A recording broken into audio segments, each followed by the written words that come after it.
कल्कि धाम के पहले स्थापना दिवस पर भारत एक्सप्रेस के सीएमडी श्री उपेंद्र राय जी कल्कि धाम पहुंचे हुए हैं। शेड्यूल आपका बहुत बिजी था, व्यवस्थित शेड्यूल के बीच में आप यहां पर पहुंचे हुए हैं, क्या मैसेज देंगे? देखिए, पिछले साल माननीय प्रधानमंत्री जी ने शिलान्यास किया था, शिला पूजन किया था और 9 नवंबर को मैं यहाँ एक बार पहले भी आ चुका हूँ। लेकिन चूंकि इसकी पहली शिलान्यास की वर्षगांठ मनाई जा रही है और कल्कि धाम के पीठाधीश्वर आचार्य प्रमोद कृष्णम जी से मेरा बहुत पुराना रिश्ता है और मैं उनको गुरु के रूप में सदैव स्वीकार करता आ रहा हूँ, उनके बुलावे पे आया हूँ। और आज जो कार्यक्रम होगा, जो यज्ञ होगा, जो फिर से माननीय गवर्नर महोदय आए हैं, शिला पूजन होगा और यहाँ पे एक छोटी सी सभा होगी, तो उसमें हम सब लोग जो है भाग लेंगे। तो इसलिए जो है आज यहाँ आना हुआ है और इसके लिए मैं आचार्य प्रमोद कृष्णम जी को शुभकामनाएं भी देता हूँ और बधाई भी देता हूँ कि आज उन्होंने पूरा 1 साल जो है शिलान्यास का कर लिया है और 4 साल के अंदर मंदिर बन के तैयार होना है। तो ये बहुत ही बड़ा टास्क है और अभी तक का मुझे लग रहा है कि इतिहास का सबसे बड़ा मंदिर होगा पिछले 500 सालों के इतिहास में।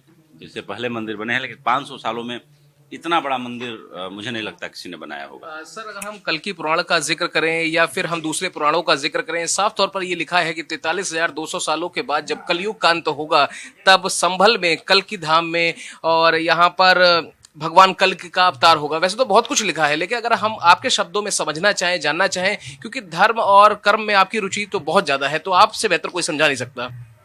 देखिए, श्रीमद् भागवत में, स्कंद पुराण में और भी 2 पुराण हैं जिनका नाम मुझे अभी ज़बानी याद नहीं आ रहा है। इसका जिक्र है कि जब 10वां अवतार होगा भगवान श्री नारायण हरि का, तो वो कल्कि धाम में ही होगा और वो संभल नाम के जगह पे होगा। संभल से ग्रामे ऐसे करके जिक्र है इसका। तो वो संभल जगह यही है जहाँ पे संभल के अंदर जो गांव वेदों में, पुराणों में लिखा गया है। और एक है कि अभी तक मंदिर वहाँ बने जहाँ भगवान आए। अब एक ऐसा मंदिर पहली बार बनने जा रहा है दुनिया में जहाँ भगवान आएगा, तो इसलिए इस मंदिर का एक अलग महत्व है, एक अलग सिग्निफिकेंस है। सर, अगर हम देखें कि पिछले साल जब आप यहाँ पर पहुंचे थे, आपने शिला दान भी की थी और कहते हैं कि जब किसी मंदिर की नींव पड़ रही होती तो उस वक्त जब हम उसके साक्षी बनते हैं तो उससे बेहतर पल कोई हो ही नहीं सकता।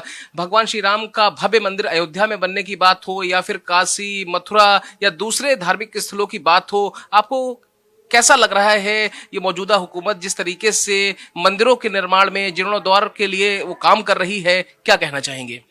हर देश की सरकार को अपनी सांस्कृतिक विरासत को सजोने के लिए और उसको सुरक्षित करने के लिए अथक प्रयास करना चाहिए। जिस तरह से आक्रांताओं ने हमारे 3000 साल के इतिहास में जितने मंदिरों को तोड़ा, हमारे जितनी सांस्कृतिक धरोहरों को जमींदोज किया, अगर ये सरकार उस दिशा में वापस उसको पुनर्स्थापित करने का काम कर रही है तो बहुत अच्छा काम कर रही है।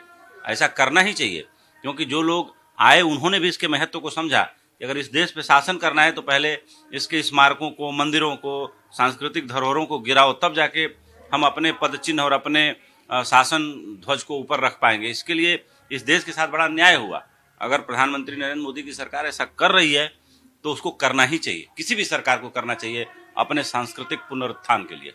ठीक है, वक्त देने के लिए बहुत शुक्रिया। साफ तौर पर आप भारत एक्सप्रेस के सीएमडी श्री उपेंद्र राय जी को सुन रहे हैं। धर्म और कर्म में आप विशेष रुचि रखते हैं और यही वजह है कि महज कल्कि धाम ही नहीं, आप अयोध्या जाइए, आप प्रयागराज जाइए, भारत एक्सप्रेस की विशाल मेगा कवरेज वहां से भी लगातार जारी है। कल्कि धाम से कैमरा पर्सन धर्मेंद्र गौतम के साथ मैं मोहित शुक्ला, भारत एक्सप्रेस।